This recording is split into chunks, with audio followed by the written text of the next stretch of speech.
We all have that one thing we can't listen to. Bear with me for a second, it's gonna make sense. The best way that I have to explain this is with relationships. You see, I have been with some girls that were really insecure about their bodies. And no matter how many times I told them, listen, there's nothing wrong with your body, I actually like it a lot, I find it super sexy, they wouldn't listen to me. It wouldn't get through to them. And at first I would kind of judge them and be like, what's wrong with you? Like, why can't you listen to what I'm telling you? Why can't you see what I see? There's nothing wrong with you. But with time and reflection, I came to realize that I'm the exact fucking same, just with different things. Again, with relationships as an example, I always have this feeling like I'm not enough in a relationship. And no matter how many times a person tells me, you're enough, I'm not gonna leave, I like you as you are, whatever, I roll my eyes at them and I'll be like, yeah, sure, bullshit. And that's when it hit me. We all have that one thing that we cannot listen to what others are telling us about or what the universe is trying to tell us because we're listening to the stories and beliefs we have created about ourselves. And they always lead to self-sabotage because your mind wants to confirm them to feel safe and in control. So whenever something potentially good shows up in your life, like a new relationship, you're going to sabotage it either consciously or unconsciously. Just so that in the end you can tell yourself, see,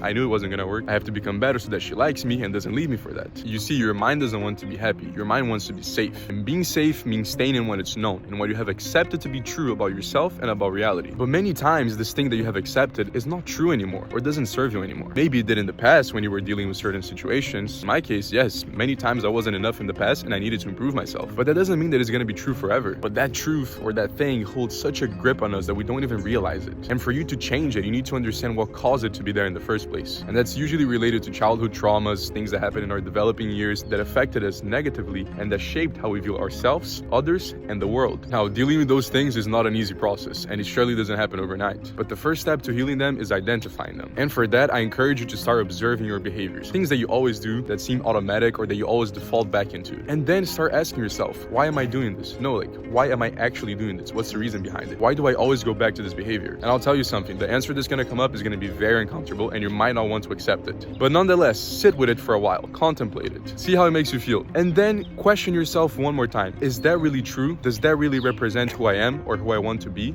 Does that hold truth right now, or is that just a story that I created about myself to feel safe in the past? And then congratulate yourself because you've just taken the first step towards healing.